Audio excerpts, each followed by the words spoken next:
That's That perfect. was my Just as we're waiting to get started, I can hear the background noise kicking off in your yeah. office. Yeah, Perfect. that was Don't worry. that was my colleague getting her dogs because in this office also the dogs are, and she just I think went to get them. That's okay. Don't worry, Martina. So let's get started. Well, we already Okay. have one person watching. Excellent. So it might take a few minutes for people to filter in if they're going to come and watch it Hmm. live. Hopefully, you are watching this live. If you're watching it on the recording, you're missing the opportunity to ask questions. So I'm here today with Martina, and we have a brief description of who she is here. Martina's going to tell you more about who she is in a minute. I think it was funny. You just told me, Martina, that there's a cosmic irony in this, in the fact that you're having an unscripted conversation Yeah, with someone. But I think that's a yeah. good way. That's a good way of putting it, though. This is how we met is quite. I think to me it's like the power of LinkedIn, because I added you Hmm. and then posted about legal English and you started commenting on it and we started talking and now here we are.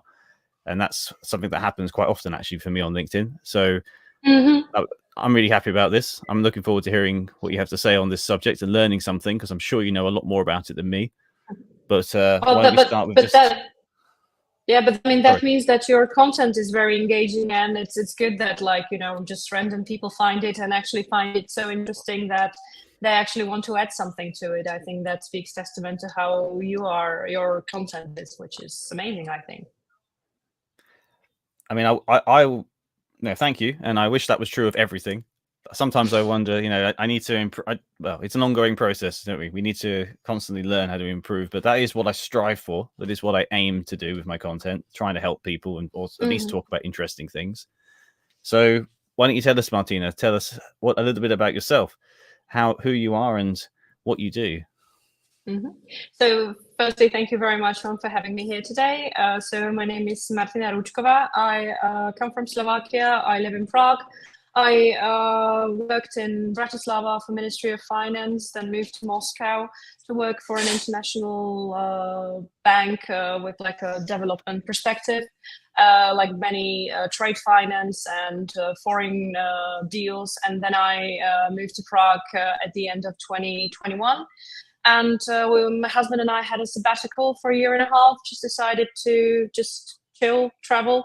And after that, I was wondering what to do now. And because finance and law always was dealing with loads of paperwork, and just, pushing through 100+ page long contracts, I decided, well, let's try something more livelier, something where I meet people more and interact with people more, because that's what I really enjoyed in all aspects of my work. And that's how I found myself working for Engel Focus for commercial rentals.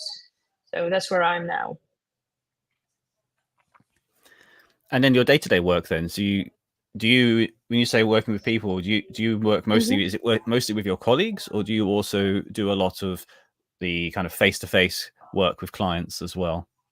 It's loads of that. So if you say commercial real estate, I think everyone means more of like a negotiate in contract negotiation, stuff like that. But for commercial rentals, which means any kind of office space, commercial space, it's always constant contact with both the owners, the tenants, and finding ideal space, talking to their requirements and inquiries, and then doing the viewings. So it's very dynamic, very interesting, and none day is like the other. So that's what I really like about this job. You do all the viewings and everything like Yeah, that as of well then? course, Ah, okay. of course. Oh, from my previous conversations, I thought you were more in the office dealing with the paperwork, making sure everything was in order No, kind of role. It sounds very not active. not.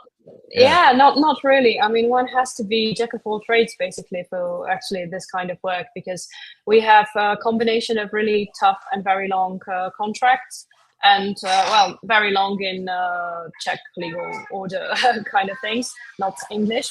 But and we get to that. But yes, so it's both, and it's very technical work. So we have to deal with many technical specifications. What kind of requirements are there for a space to be something? So like a barbershop needs to have this and this, and there are, yeah, it's complicated. It's so much fun, and that's why I love it. And what's fun is that our team consists of only women. There is one guy only. So it's interesting that the most challenging aspect, like which combines technical, legal, and practical with interpersonal skills, is actually handled mostly by women.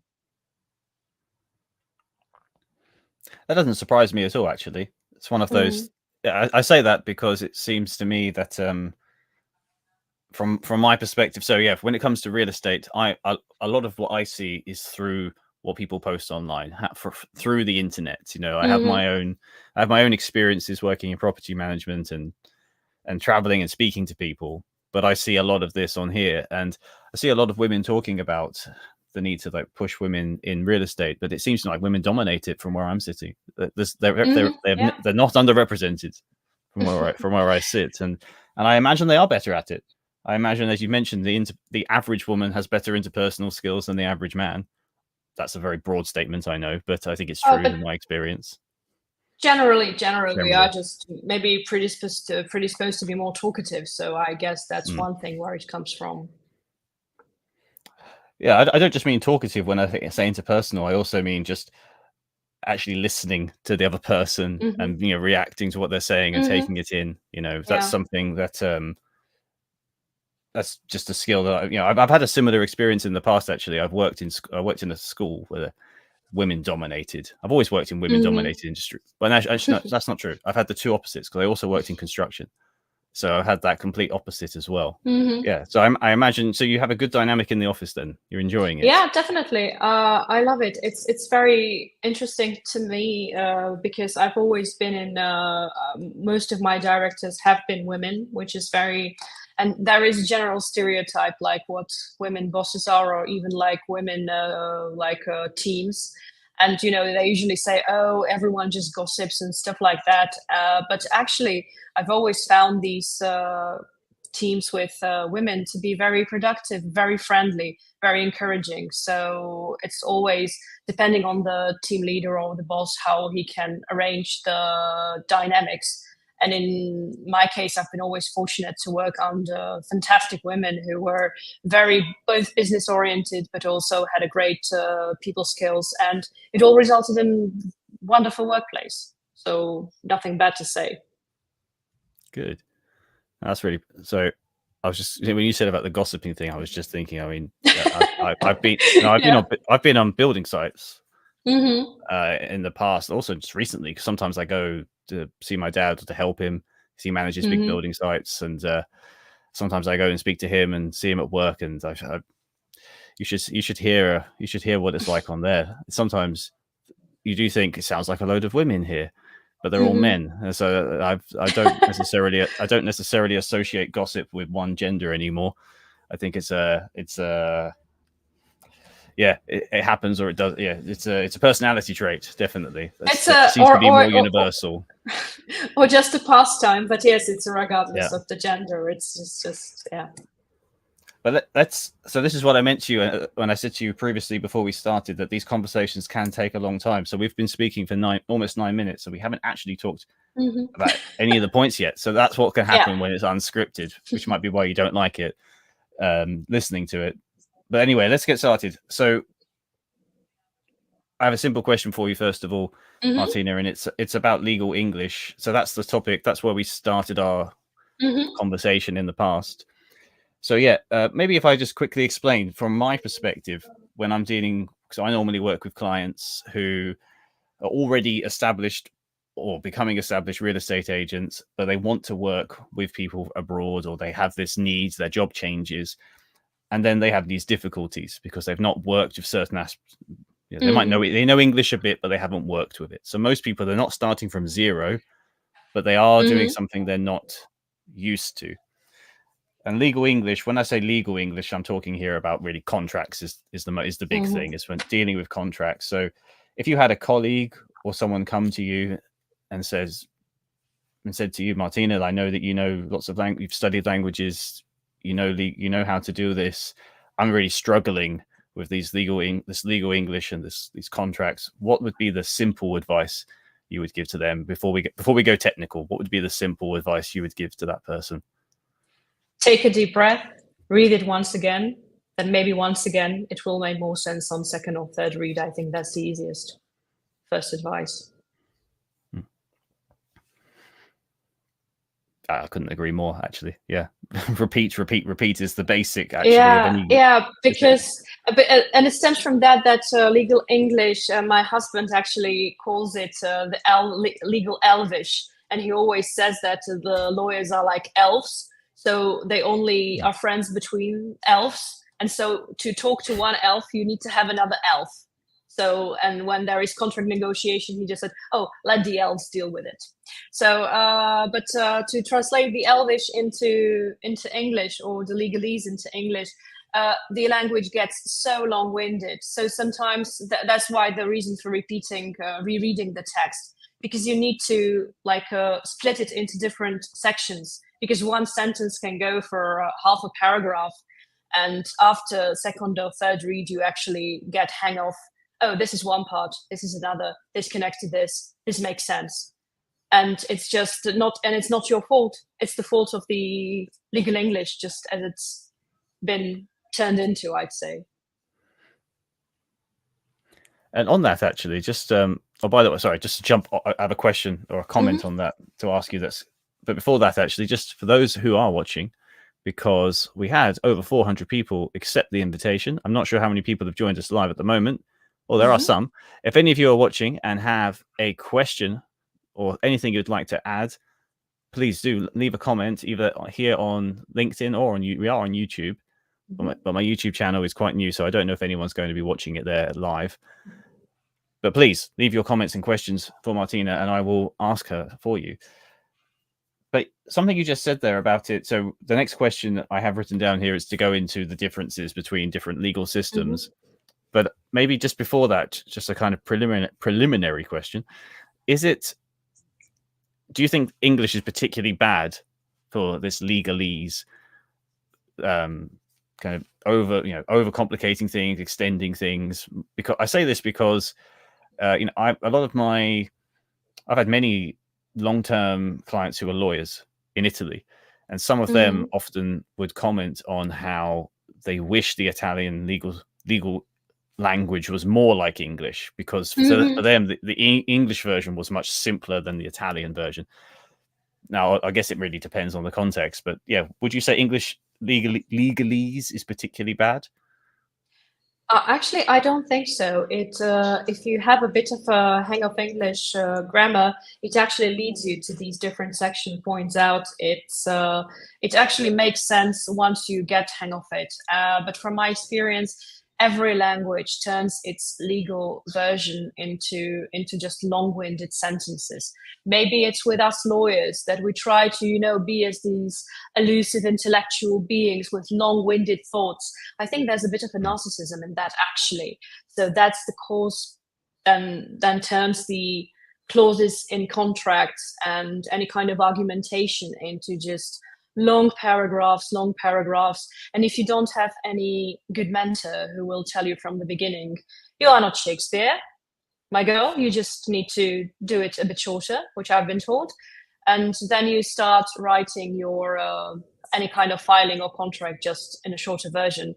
But it still, even when I write anything else, not legal, but maybe some posts, articles, anything, I always, after I finish writing, I always have to sit down, look at it again, and just make sentences instead of end sentence instead of just commas. So I think it's maybe law attracts these kinds of people who think in this way, and sometimes maybe law makes people think and talk this way, I'd say. I can completely identify with that. I don't think I told you this either, but I don't think I've mentioned this to you in our previous conversations, but I originally was going to study law. I actually had a place at university to study law, but then I deferred for the year. I took a gap year to work, and then I changed it to history because that was my passion. Although I often do reflect back and think that would have been the better choice objectively. That would have been, because I would have been good at it, because I think I've got that kind of mind that you just described. Because I've also had to learn to not over explain everything, to cut things down. I think it really speaks actually to what writing is. Like, writing is not one skill. There's writing for different contexts, different audiences, different times. And you never really stop learning how to write if you, well, depending on what you need it for. you know. But let's get into the differences here, because you mentioned there's some differences. Well, I mentioned it a couple of times. So I would imagine that the average person watching this who hasn't got any legal experience might not even know that there is a difference in terms of the system. So if I said, what is the difference between common law and civil law? How would you explain that in a simple way to someone who's just worked in their own country, that maybe has some experience with their legal system and doesn't know that there is isn't interested in this and hasn't heard these terms before?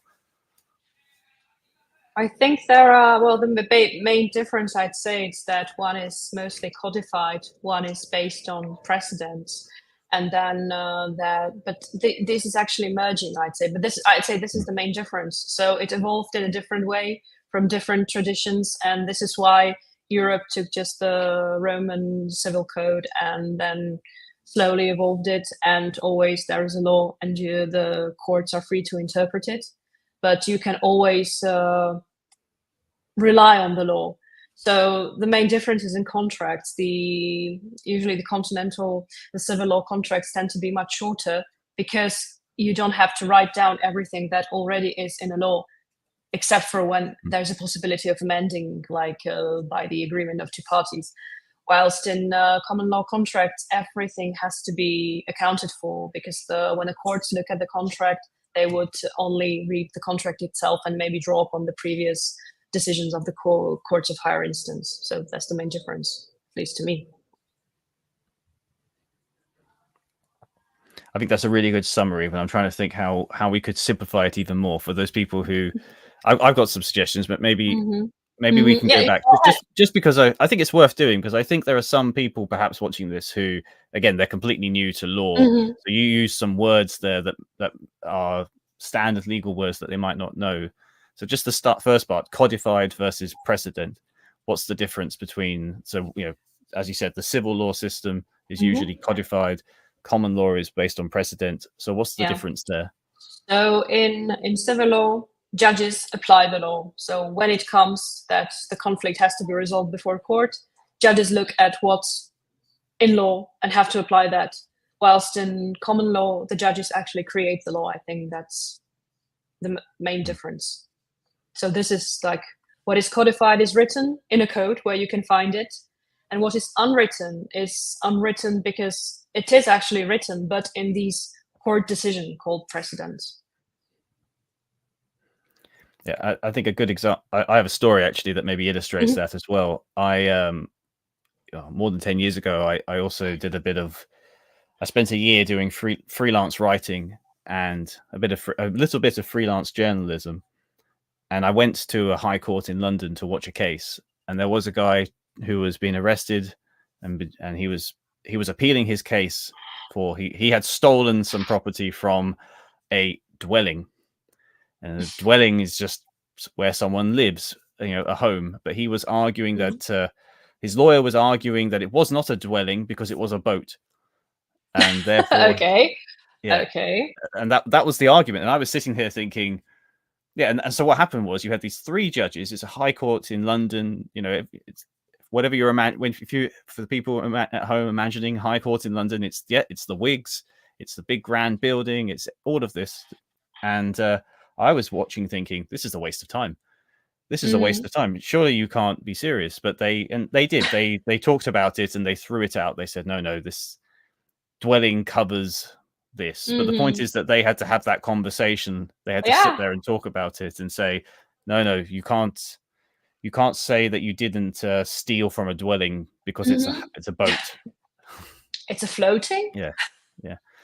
It was very interesting. That wasn't the reason why I was there. Actually, I was there for a different case, but it was over very quickly. It was over very quickly. And we have a comment.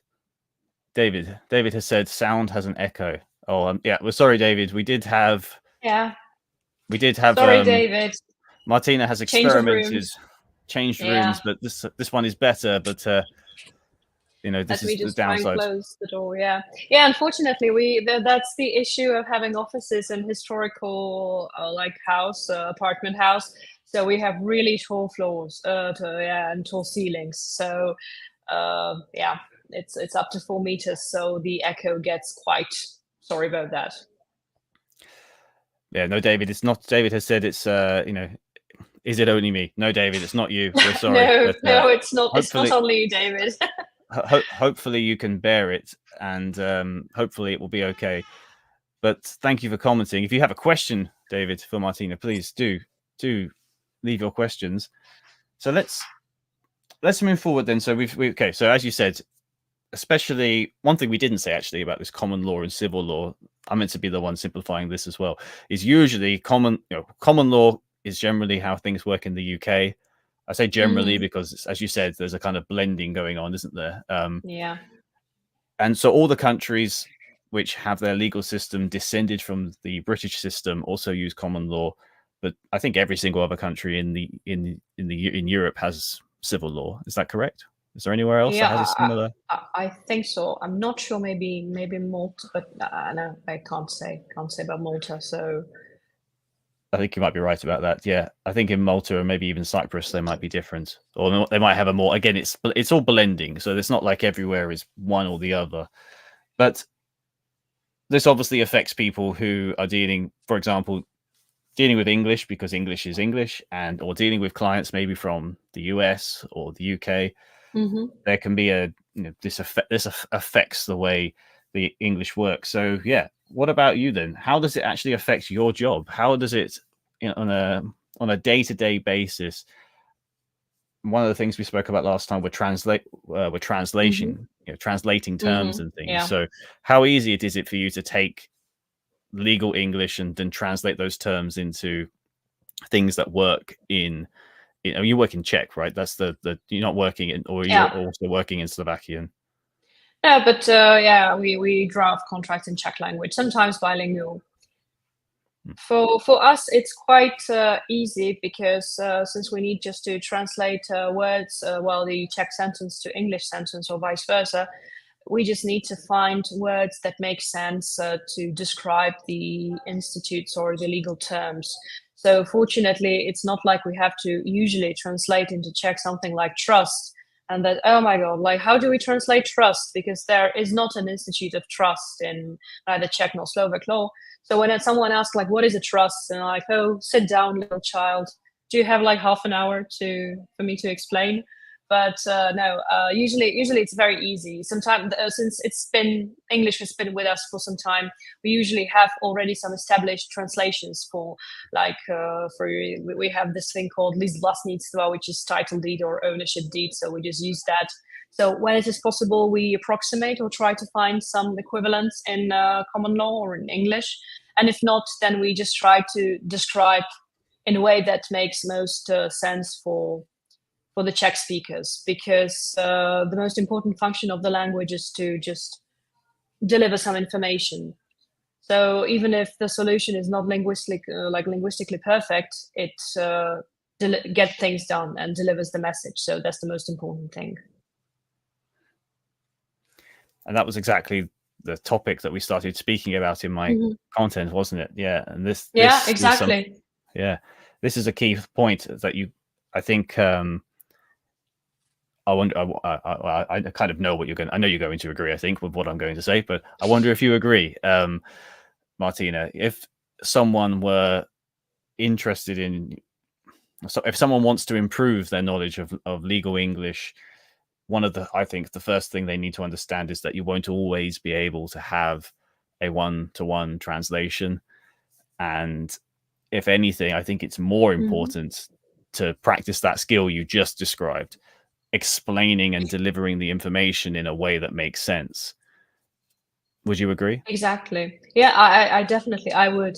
I mean, if someone has then some time to spare, usually it's a good thing to maybe read some Wikipedia articles on how the common law works, just to have idea of the basic terms and the whole system, just in a way that, okay, this makes sense. This is how it works there. But usually it's just to find some terms that work. And the most important message is to get information across. And just before we move on, actually, I just noticed for some reason this happens sometimes. We have a comment, but it's not appeared on my StreamYard. It's not appeared in my StreamYard feed, so I can't put it on the screen. But Toby wrote. I guess he's talking here about when we were speaking about how to. I can't remember exactly what we said, but he's written, I guess a general rule of thumb would be to read it over and see if a 14-year-old would understand it. So yeah. That was about when the sentence does not make sense on a first read, like what does it mean?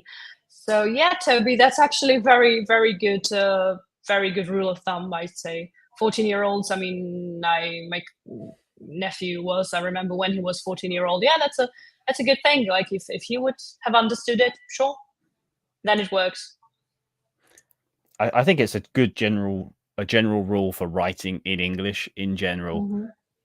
You know, behind me, as you may notice, I like to read. Yeah. You know, I have a lot of, you know, books here which would be considered, you know, great works of literature, or, you know, they're difficult. They're difficult. They're not something that the average learner would read. You know, but I also wouldn't ever recommend anyone to write like these writers, even if I would, and I do encourage people, if you like reading, to keep working on your English skills until you can read great books in English. I wouldn't recommend you write like that.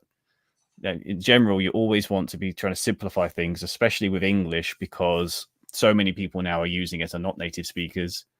So that's a good general rule for everything, not only this topic. But that brings us on then to complicating things. So why? Yeah, as we just said, as a general rule, it's always best to simplify when writing in English, or any language really, if you're writing for someone else. But the reason if that was such an obvious, simple thing, I wouldn't have to say it. I have to say it because it's not easy for people to do. We do tend to overcomplicate things. And does that happen in your experience with legal English in your job? Does it happen? And if so, why do you think it happens? Why do people tend to overcomplicate things? Well, usually people at least in my experience, when they try to think of all the possibilities and all things that could happen, and that's just life. Sometimes you cannot think of everything that could happen. It leads to long-winded contracts that can bring many different interpretations. So in that case, I would just always stick it to being simple. So you will never think of anything that can happen. And even if you think you covered everything, then life comes and throws a curveball. It always happens like that. Just realized that we kind of already spoken about this. So I think your comment about the way, when you said it, the way the narcissistic lawyers behave, those are your words, or paraphrasing your words. Yes, needs one to know one. So yeah, that's an important point, though. I think it's that there is this. I think this is a general point about language, and we did say that. I would be interested in hearing your thoughts on just in language in general. You know, I do think that part of this problem. I'm going to go off here a little bit now from real estate specifically, cool. but I think it applies because it does apply to my clients, I think, as well. That I think a lot of people come to, who, especially adults who are coming to learning English or improving their English for work later in life. I do think a lot of them are suffering from a kind of trauma, a school trauma. And part of the problem with the school trauma was because usually they weren't good at languages at school. That's why they're coming to me as adults to improve. And often I think that school trauma is because that we often think of language as like a hierarchy, like an intellectual hierarchy, if that makes sense, where at the top we have the way people in universities, intellectuals, use the language. And everything about the education system is structured in a way that it's like a pyramid.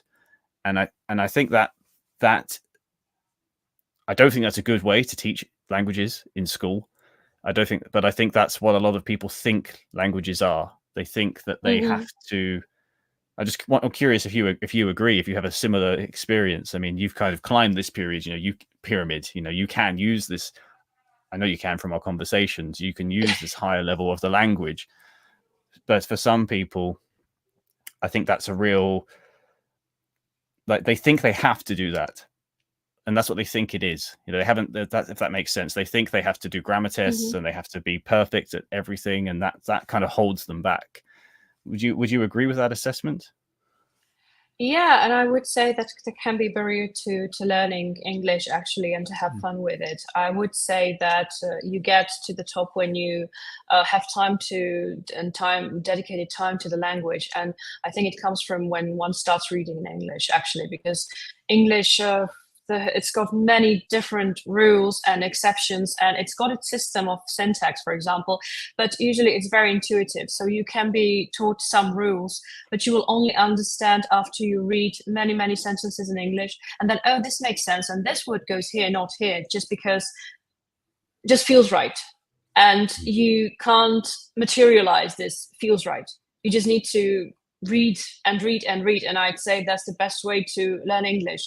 So yeah, grammar can be sometimes very frustrating to study, and it can deter. And I think it's a problem with any language, that everyone is afraid of talking and speaking because they are afraid that they will do any kind of mistake or error. But it's you just need to just go ahead and put yourself out there and just talk. It's the only way. So I guess perfectionism in general, it's the worst thing that can happen to you in anything you do. So just go out there, try to just, if the other person understands you, you got your message across, job well done, and then you go and read and try something different next time. But definitely but I don't think it's a good idea to, okay, I will write like Shakespeare or, I don't know, Keats in 5 years from now. That's not the way. It might be better if people took that attitude, though. I think in the sense that I think most people don't think I need to aim for that. They think in terms of, I will never be like that, therefore I am bad. That's more like where they start from. Whereas actually the reverse could be better. If you did set, I think great high goals are good. If you have high goal, you mentioned Shakespeare a couple of times. If Shakespeare is a good goal, I'm going to be able to read Shakespeare one day, and that's not something that everyone needs, but if they had that in the back of their mind as a target and they want to achieve it, they probably will improve more, even if they never reach it. But I don't think that's the big problem for most people. I think, again, most of it comes back to what you just said. They need to have more of that. They need to let go of that perfectionism. I'm glad you mentioned perfectionism, because that's a really common problem. They need to let that go and just use the language and see what happens, and then improve next time. I think easiest way to sorry. No, go on. I have a question about that. But if you have something to say, please. Okay. I just wanted to say the easiest way to learn a language is when you are forced to, when you have no other choice but to speak that language. This is actually how I learned Russian, because we moved to Russia, and they don't really speak that much English except for some type of job, but mostly people just speak Russian. So you can't get by with English, very little chance. So you have to just you travel to any kind of rural part of Spain, France, Germany, outside large cities, you are forced to speak their language, because otherwise, that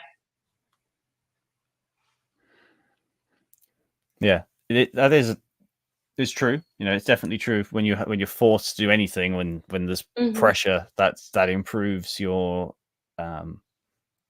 it just makes you do it. That's the thing. It makes you do the work that you might avoid otherwise. But with English, you haven't had that same experience, have you, Martina? You weren't forced to learn English. I know you lived. You told me you lived in Oxford for a year, was it? Yeah, for a year. We studied. Yes, I was, but I was and was not, because I actually had to. Well, we were learning English at school, so and it was also the grammar, and you just write down words. But then what really helped me was actually getting into both reading and computer games. And this was time when there were not many translations. So when you wanted to play games like Baldur's Gate, Baldur's Gate 2, for example, Final Fantasy. Those are conversation-heavy games. So you really like the story, you really like the game, want to play, so you just need to somehow manage this language. So I personally had a small paper, and I scribbled down words I did not understand and then looked them up later. So I was not forced, but let's say I was motivated. Yeah, that's something that's again in my previous experience working in schools or just working just working with lots and lots of young people. Mm-hmm. It was amazing how many young people who were into, it could be computer games, it could be also films, it could be comics, it could be, there's lots and lots of kids got into things like manga, and then learned Japanese, and then wanted to learn Japanese from that, which is the same principle. Yeah, that the passion for something can help you get past that kind of because most of these people weren't good at the school approach. They were bad. They were bad at the test because they didn't like that style of learning, that grammar heavy approach, but they could communicate absolutely fine because they had learned it through something they were motivated about, something that inspired them. Yeah, it's always the right motivation. That's it. That's the key, I think, to achieving everything and anything in life. Just motivation, right reason to do it. So how, on that subject then, because I mean, you found that at a young age for languages, right? This hasn't been a big problem for you by the sounds of things. You were able to find it with English. You said you weren't really forced to. But perhaps have you ever? I mean, have you worked with colleagues who had that, who didn't have that, who had a problem? Have you seen any other people around you who have had that problem? And I guess the question is, how would you advise someone else to find that passion? Because I do think as adults have difficulty with this more. Again, it's always adults because there are just different challenges. Adults are not as open to trying new things, maybe. So if they haven't found their passion for a subject by the time you're a young adult, sometimes we're reluctant sometimes to pick up a new skill or a new hobby. I don't know. Have you had that experience with any adults around you in your life? Yeah, actually, a good example would be my father-in-law, because he again speaks Slovak, speaks Russian, but he started learning English at older age, and it was not both because of work, but what really motivated him to at least get the basics done was that he loved to travel. And so anywhere where he and my mother-in-law traveled together, they just had to, speak some other language than Slovak or Russian in some cases. So that was his motivation, just when we travel, so we can get along and understand and find our way. So it's good motivation as any. It's always something. It's a course. I think the worst thing is, my CV or my employer requires me to have this level of English. Okay, fine. But if you have nothing to do then with that language, then it's a torture. It can be a torture. And I completely understand people who are not very good at learning languages, but I think even they can, with right motivation, right approach. I couldn't agree more. With that. Some of the I wouldn't. It's not fair to say the worst students I've had, because they weren't really the worst. But can I say the least successful? Probably a good way to put it. The least successful were exactly that group that you've just mentioned. There was one woman in particular, I remember, she had a hatred of English. She actually hated English, and I realized this halfway through the course. And she hated it because of her previous experiences in England studying. Didn't go, and she held on to this, and she actually told me, I hate English and I don't like English people. I was like, oh, well, that explains the resistance for the last 3 or 4 months. And other people, as you said, who were there because their job had required it, it was very frustrating for me at the time. But I think also I didn't realize, I didn't know enough. I hadn't studied motivation in this way. I'm going back 8, 9, 10 years. Since then, I have studied motivation, and I actually went to I remember having a lecture on this, like a seminar with an English instructor about this. He wrote a book all about learning languages and motivation. He talked to us about it.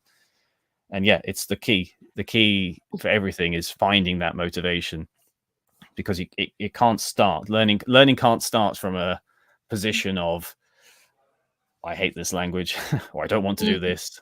This is hard. Why are you doing it then? If you hate something, then just why? It's that I have to for work thing. That's the thing. A lot of people have that. I have to learn English. I was told that often. It's important for my job, and I don't think that's enough for most people. You know, our job, if it's not enough unless your job is your real passion, unless you love your job, then maybe it's for my job is enough. But most of us, you know, even if we like our jobs, it's not our number one passion in our life. So that's not enough, I would say. I think your advice about finding something outside of it that you really want, in your case, video games or, you know, literature, I would I love literature, so I recommend that for people, because I also think some people people who read in their language don't always think they will ever be able to achieve it in another language, and that's just not true. If you can do it if you try, if you have that as a goal. So probably as we've got to 40 minutes, this will be a good time to bring it to an end, so we don't, because I mean we can sit here and nerd out about languages, I'm sure, for 10 15 minutes more. But maybe before we do that, we can bring it back to the topic of legal English. Maybe so let's see if anyone's left any more comments, because sometimes they don't come up in the feed. We do have another comment from Barbara saying I can hear totally fine. So hello Barbara. Hello Barbara. Barbara is from the marketing agency. We work together, and she works in our ambassador program. So hello Barbara, thanks for joining. Oh, so she knows you. She might just be being kind. Yeah, maybe, yeah, she maybe she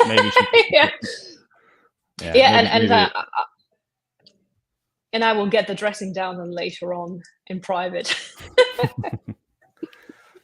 I don't think there's anything to dress you down for here. Don't worry. I can't see any problems that anyone could have. But let's do this. Maybe can I kind of summarize the key points, bringing it back to legal English. I'll summarize it, and maybe you can tell me, Martina, if I've missed anything important, or if there's anything that any big issues that we've missed. So we spoke about, well, first of all, your first advice to anyone struggling, anyone who has to read a contract in English and thinks, oh no, what is this?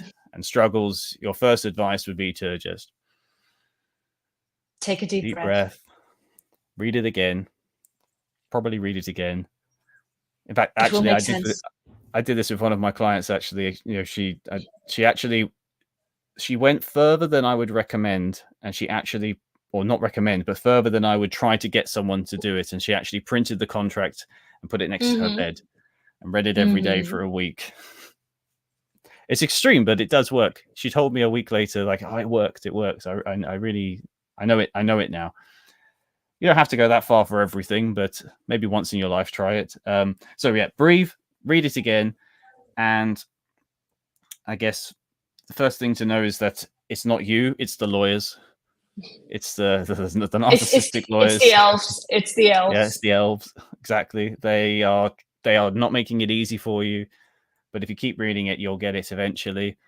And also, you know, there's some differences in the systems and the different approaches to law, and that's why the contracts are different. You don't need to become an expert on those, but it does help to know some of these things. And again, you won't always be able to translate those terms in a one-to-one translation. But if you practice explaining what they mean, it can help. That's really the important skill that you need, and always to focus on simplifying things. as much as possible. If you can simplify, this is a good rule of any. There's a great series on YouTube I've watched in the past when they take topics and they'll have an expert in that topic and then explain it at 5 different levels. Have you seen those videos? Mhm. Yeah, I think so. And I also like the explain it to me like I'm 5. That's amazing.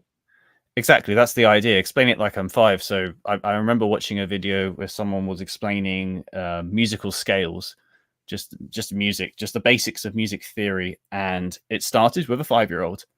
He had a piano and a 5-year-old, and he explained very, very basically what the C major scale is. Like da da da da da, and this is what it is, and this is why. And the 5-year-old understood it, and then he spoke to an older person, and then all the way up, the 5th person was another music student, and then it got really technical. But if you have that's really maybe. See, I'm meant to be simplifying now, and that's actually quite an advanced thing. If you can get to that level with any subject, that's great. But as a rule, the more you can simplify and explain things, the better. That actually I don't know. reminds me, sorry if I barge in. For I'm finished. Go example, for if it. anyone, yeah, sorry, if anyone is interested in any topic, wants to read about it in English, Wikipedia actually has simple English section, which I think it's amazing. The English is simplified. The words are much more basic or just more general, easier to understand, and the sentence structure is again easier. So a good starting place, if you find explanations too long-winded, go to Simple English Wiki, and it's a good place to get your information in English. That's a really good piece of advice. So for someone who doesn't know what we're talking about there, correct me if I'm wrong, because obviously I don't use this feature, but I know it exists.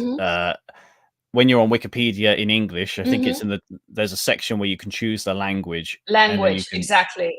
and then simple English is in there, isn't it? It's just it is.